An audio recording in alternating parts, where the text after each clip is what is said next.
नमस्कार, ओम शांति। मैं मणिपाल यूनिवर्सिटी जयपुर से जुड़ी हुई हूँ और जयपुर से आए हुए जो लोग हैं वो ये जानते होंगे कि मणिपाल की कोर वैल्यूज़ में ट्रांसपेरेंसी इंक्लूडेड है। ट्रस्ट और ट्रांसपेरेंसी मणिपाल की कोर वैल्यूज़ का हिस्सा है और हमें यही सिखाया जाता है। हम पत्रकारिता के विद्यार्थियों को सिखाते हैं कि कम शब्दों में अपनी बात सारगर्भित तरीके से कहना आना चाहिए और यही एक जर्नलिस्ट का काम होता है। तो क्योंकि समय का भी एक यहाँ पर पाबंदी है, इसलिए मैं जल्दी से अपनी बात कहूँगी और बात शुरू करने से पहले मंच पर प्रस्तुत सभी विशेषज्ञों और मंच के सामने प्रस्तुत सारे मीडिया एकेडमिशियंस और सारे मीडिया इंडस्ट्री से जुड़े विशेषज्ञों को प्रणाम करती हूँ। ट्रस्ट की बात हम करते हैं, ट्रस्ट और ट्रांसपेरेंसी इन मास कम्युनिकेशन आज का हमारा विषय है। ट्रस्ट क्या है? एक सोशल मीडिया पोस्ट था कि जब आप किसी छोटे बच्चे को हवा में उछालते हैं तो वो हंसता है और मुस्कुराकर आपकी ओर लौटता है। उसे बिल्कुल भी डर नहीं लगता क्योंकि उसको पता होता है कि उसके पापा या मम्मी जो भी उसे हवा में उछाल रहा है वो उसकी सुरक्षा का ध्यान रखेगा और उसे वापस अपनी गोद में संभाल के ले लेगा। ये ट्रस्ट है, उसे डर नहीं होता। वही ट्रस्ट मीडिया को, मीडिया कर्मियों को अपने ऑडियंस के साथ बनाने की ज़रूरत है। यहाँ से मैं अपनी बात शुरू करती हूँ कि trust is built when action match words.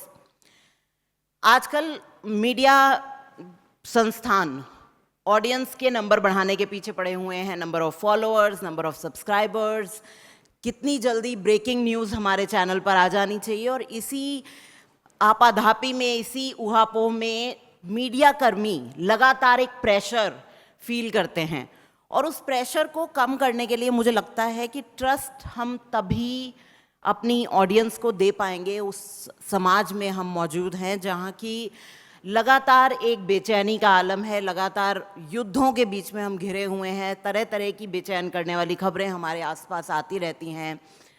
अभी सारंगी जी ने कहा कि वॉर की खबरें और क्राइम की खबरों से ही समाचार पत्रों का जो मुख्य पृष्ठ है वो भरा रहता है और हम जनरली प्राइवेट मीडिया में देखते हैं कि सारी की सारी खबरें जो हैं वो ज़्यादातर बेचैन करने वाली या क्राइम से रिलेटेड ही होती हैं।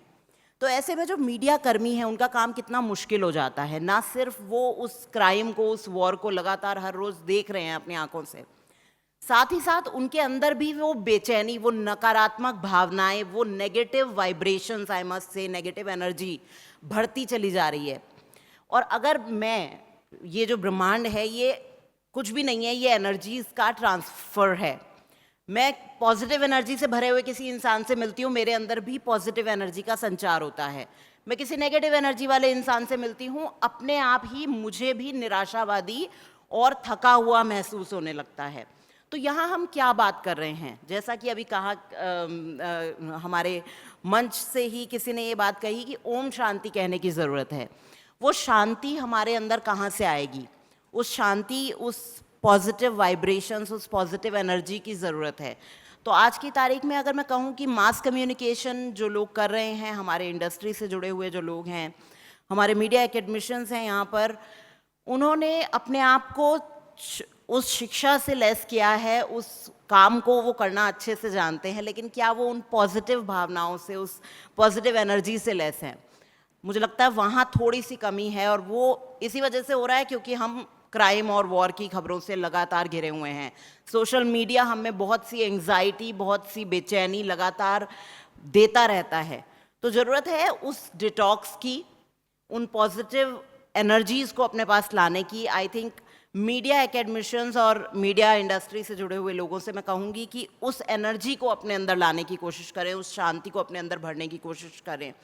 वो हो सकता है मेडिटेशन के माध्यम से हम हासिल कर सकते हैं। वो मेडिटेशन हो, वो सोशल मीडिया डिटॉक्स हो, या वो और कोई भी ऐसा तरीका जिसमें हम माइंडफुलनेस अपने अंदर ला पाएँ।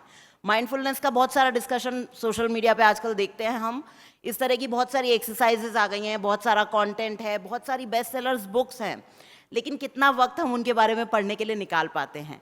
क्योंकि हम भी कहीं ना कहीं वो जो मटीरियलिस्टिक सोसाइटी है जिसके अंदर हम लगातार एक कंपटीशन से भरे हुए हैं और बहुत सारी नेगेटिव एनर्जीज, बहुत सारी बराबरी की भावना, बहुत सारी प्रतिद्वंदिता, बहुत सारी नेगेटिव वाइब्रेशंस जो लगातार हमें हर तरफ से घेरे रखती हैं, हर तरफ से हमारे पास आती हैं, उसे हटाने की ज़रूरत है। तो मुझे लगता है कि जैसा हमने यहाँ पर पारिवारिक संस्कारों की बात की कि माँ का बनाया हुआ खाना सिर्फ शुद्ध नहीं होता, उसके अंदर वो ममता, वो प्यार, वो केयरिंग की जो भावना उसके अंदर जुड़ी हुई होती है और उससे हमें उसे खाने से सिर्फ पेट नहीं भरता, मन भी भरता है। तो मुझे लगता है कि मीडिया कर्मी जो भी काम हम कर रहे हैं, ऑफ कोर्स हमें सच्चाई और जो फैक्ट्स हैं वो लोगों तक पहुंचाने हैं, एक्यूरेसी के साथ में पहुंचाने हैं। Accuracy leads to credibility and transparency of course, but वो उसके साथ साथ अगर हम अपने आप को उस एनर्जी, उस पॉजिटिव वाइब्रेशंस के साथ में भरा हुआ रखेंगे तो कभी ना कभी, कहीं ना कहीं वो जो प्रतिद्वंदिता के भाव हैं या वो जो टीआरपी की जंग है या वो सोशल मीडिया पर आगे बढ़ जाने और सबको पछाड़ देने की जो भागा दौड़ी है और जो ऊहापोह है, मुझे लगता है कि उससे मुक्ति हमें अवश्य रूप से मिल सकती है। इसके साथ साथ ट्रांसपेरेंसी की जो बात है वो ये भी है कि अगर मीडिया हाउसेस किसी बात को एक बार अपने ऑडियंस तक पहुंचा देते हैं और किसी ना किसी कारण से वो गलत हो जाती है तो क्या किए जाने की ज़रूरत है। एक समय पर दूरदर्शन त्रुटि सुधार को बहुत सीरियसली लिया करता था। दूरदर्शन ऑडियंस के लिए एक माध्यम था जो कि पारदर्शिता का पर्यायवाची था। कोई भी खबर अगर दूरदर्शन पर मिल गई है, आकाशवाणी या दूरदर्शन पर मिली है, तो इसका मतलब ये है कि वो 100% सच होगी।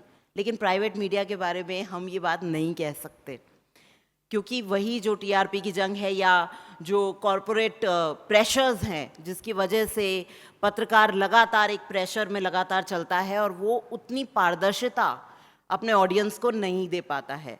तो मुझे लगता है कि यही पारदर्शिता हमें सीखने की ज़रूरत है। जो जितने भी ऐसे मीडिया हाउसेस हैं, दूरदर्शन, आकाशवाणी जैसे या कोई भी और बीबीसी जैसे माध्यम जिन्होंने अपनी एक क्रेडिबिलिटी समाज में बनाई है, उनसे सीखने की ज़रूरत है। चाहे वो बड़े मीडिया हाउसेस हों, छोटे मीडिया हाउसेस हों, नेशनल इंटरनेशनल मीडिया जो ऑडियंस के साथ लगातार जुड़ते हैं, उनकी भावनाएं, उनकी प्रतिक्रियाएं बहुत महत्व रखती हैं उनके लिए। तो उसी को ध्यान में रखते हुए उन ऑडियंस को अपने लिए भगवान मान करके हमें काम करना होता है और हमें अपनी स्वार्थ, अपने लालच, अपनी ये जो छोटी छोटी कॉम्पिटिशन्स हैं उन्हें पीछे रख के बहुत ही ईमानदारी के साथ किसी भी मिस इन्फॉर्मेशन को अलग करते हुए, हटाते हुए एक बहुत ही पारदर्शी तरीके से ऑडियंस को सच्चाई पहुंचानी होती है। और फैक्ट चेकिंग प्रोसेस की अगर हम बात करें तो मिस इन्फॉर्मेशन को हराने के लिए हमारे पास बहुत सारे फैक्ट चेकिंग प्रोसेसेस हैं। अगर मैं कुछ ऑर्गेनाइजेशंस का नाम लूँ, International Fact Checking Network is there, Society for Professional Journalist is there. हमारे पास इंडिया में अगर हम बात करें तो ऑल्ट न्यूज़ जैसे प्लेटफॉर्म्स हैं, पॉलिटिफैक्ट इज़ देयर। तो बहुत सारे मेरे वक्त की घड़ी जो है वो मुझे इशारा दे रही है, मुझे जल्दी से अपनी बात ख़त्म करनी होगी। तो मुझे लगता है कि ये जो फैक्ट चेकिंग प्लेटफॉर्म्स हैं या एक्यूरेसी, ट्रांसपेरेंसी क्या है, ये मुझसे पहले आए हुए वक्ताओं ने भी हमें बताया और हम सभी मीडिया कर्मी इस बारे में अच्छे से जानते हैं। ज़रूरत है सिर्फ जो भी फैक्ट हम, जो भी न्यूज़ या जो भी फैक्ट्स हम अपने ऑडियंस के सामने प्रस्तुत करें, उसे एक नहीं 2 बार फैक्ट चेकिंग के थ्रू, फैक्ट चेकिंग की प्रक्रिया से गुजर कर और बिल्कुल सच्ची जो खबरें हैं, सार्थक खबरें हैं, जवाबदेही के साथ अपने ऑडियंस तक पहुंचाएं। यही जो है एक मीडिया हाउस को और पारदर्शी और जवाबदेह बनाता है। धन्यवाद। ओम शांति।